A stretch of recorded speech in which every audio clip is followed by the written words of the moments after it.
ఈ రోజు రాష్ట్రంలో చూస్తే రేవంత్ రెడ్డి మార్పు మార్పు మార్పు అన్నాడు. ఆయన తెచ్చిన మార్పు ఉందంటే ఈ రాష్ట్రంలో నిర్బంధాలు, అక్రమ అరెస్టులు, రాజ్యాంగ ఉల్లంఘనలు తప్ప ఆయన తెచ్చిన మార్పు అయితే లేదు. ఏ నిరుద్యోగ యువతకైతే మాట ఇచ్చారో ఆ నిరుద్యోగ యువతను అదే అశోక్ నగర్లో వీపులు కమిలిపోయేటట్టు కొట్టారు. గిరిజనులకు ఏ గొప్ప గొప్ప మాటలు చెప్పినరో అర్ధరాత్రి పూట ఆ గిరిజనుల మీద దాడి చేసి ఈ రోజు కూడా ఆ గిరిజనులందరినీ కూడా జైళ్లలో నిర్బంధించారు. అంటే రేవంత్ పాలన ఆనాటి ఇందిరమ్మ రాజ్యంలోని ఎమర్జెన్సీ పాలనను ఇవాళ తలపిస్తా ఉంది. ఎవరు కూడా పోలీసులతో రాజ్యమేలిన ఏ ప్రభుత్వం కూడా ముందు పడలేదు. పోలీసులను అతిగా ప్రయోగించిన ఏ ప్రభుత్వాన్ని కూడా ప్రజలు సహించలేదు. ఇందిరమ్మ లాంటి వాళ్ళను సైతం కూకటి వేళ్లతో పెకిలించిన దేశం ఈ భారతదేశం. ఇవాళ రేవంత్ రెడ్డి కూడా పోలీసులు అడ్డం పెట్టుకొని ప్రతిపక్షాల గొంతు నొక్కాలని, ప్రశ్నించే గొంతు నొక్కాలని ఇవాళ రేవంత్ రెడ్డి గారు ప్రయత్నం చేస్తూ ఉన్నారు. ఇవాళ పోలీస్ స్టేషన్లన్నీ కూడా కాంగ్రెస్ పార్టీ ఆఫీసులుగా మారిపోయినాయి. ఎఫ్ఐఆర్లు పోలీస్ స్టేషన్లలో తయారైతలేవు, గాంధీ భవన్లో ఎఫ్ఐఆర్లు తయారైతా ఉన్నాయి. ఏ సెక్షన్లు పెట్టాలనో, ఎవరిని అరెస్టు చేయాలో గాంధీ భవన్ నుంచి, కాంగ్రెస్ పార్టీ కార్యాలయం నుంచి ఇవాళ ఆదేశాలు ఇస్తున్నటువంటి పరిస్థితి ఉన్నది. పోలీసు ఉన్నతాధికారులు కూడా ఇవాళ ఒక విషయం ఆలోచించుకోవాలి. మీరు రేవంత్ రెడ్డి ఏం శాశ్వతం కాదు. ఈయన ఇవాళ ఉంటాడు, రేపు పోతాడు. రేపు మళ్ళీ బీఆర్ఎస్ ప్రభుత్వం రావచ్చు, ఇంకో ప్రభుత్వం రావచ్చు. కానీ పోలీసులు ఒక విషయం గుర్తుపెట్టుకోవాలి, రాజ్యాంగానికి లోబడి, చట్టానికి లోబడి పనిచేయాలి తప్ప రేవంత్ రెడ్డి ఆదేశాలతో మీరు పనిచేస్తే రేపు మీరు ఇబ్బంది పడతారు. చట్టం శాశ్వతంగా ఉంటుంది, రాజ్యాంగం శాశ్వతంగా ఉంటుంది తప్ప రేవంత్ రెడ్డి ఏం శాశ్వతంగా ఉండడు.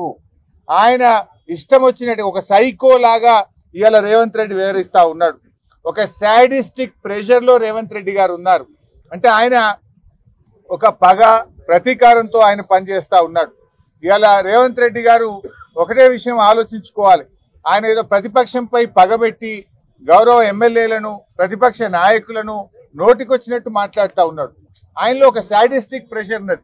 అంటే గతంలో మరి ఏ రకంగా అయితే ఇవాళ కాంగ్రెస్ పాలన ఉందో ఈరోజు మళ్ళీ అదే రకంగా బీఆర్ఎస్ కార్యకర్తల్ని, ఎమ్మెల్యేలని అరెస్ట్ చేయాలి, ఇబ్బంది పెట్టాలి అనే ఒక పగతో, ప్రతీకారంతో రేవంత్ రెడ్డి పనిచేస్తున్నట్టు కనబడతా ఉంది.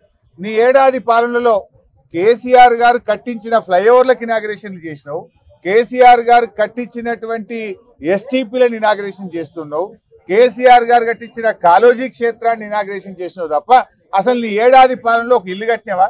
నీ ఏడాది పాలనలో ఒక పాలసీ తెచ్చినవా? నువ్వు చేసిన ఒక్క మంచి పని ఉందా?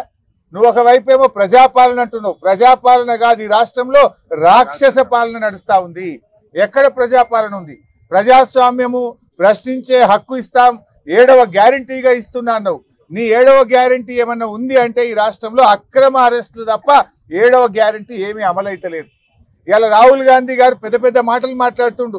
నన్ను ఎందుకు పోనీయరు అని చెప్పి మొన్న ఈ మధ్య నేను ప్రతిపక్ష నాయకుడిని, నన్ను ఏ రకంగా అరెస్ట్ చేస్తారు అని రాహుల్ గాంధీ గారు మాట్లాడుతున్నారు. నేను అడుగుతున్న రాహుల్ గాంధీ గారు, ముందు నీ ముఖ్యమంత్రిని అడుగు. ఈ రాష్ట్రంలో ప్రతిపక్ష నాయకుడిగా ఉన్న మధుసూదనాచారి గారు లగచెర్లకు వెళ్ళారు. ఆయనను ఎందుకు అరెస్ట్ చేశారు? అర్ధరాత్రి పూట లగచెర్లలో మహిళల గొంతు మీద కాళ్ళు పెట్టి వాళ్ళ భర్తలను, పిల్లల్ని నువ్వు అరెస్ట్ చేస్తే ఆ కుటుంబాలను పరామర్శించడానికి, వాళ్ళకి ధైర్యం చెప్పడానికి ప్రతిపక్ష నాయకుడిగా మధుసూదనాచారి గారు వెళ్తుంటే ఆయనను అరెస్ట్ చేశారు కదా. ప్రజా సంఘాలు POW సంజయ్ గారు వారి సభ్యులందరినీ కూడా నడి రోడ్డు మీద బట్టలు చింపి వాళ్ళు అరెస్ట్ చేశారు కదా. అసలు ప్రజాస్వామ్యం ఎక్కడుంది? రాహుల్ గాంధీ గారు రాజ్యాంగం గురించి, ప్రజాస్వామ్యం గురించి మాట్లాడాలంటే ముందు మీ రేవంత్ రెడ్డి నీ చక్కగా చేయి, ఆయనకు ఆదేశాలు ఇయ్యి, లేదా ఆయన నీకు వినకపోతే ఆయనను తొలగించు.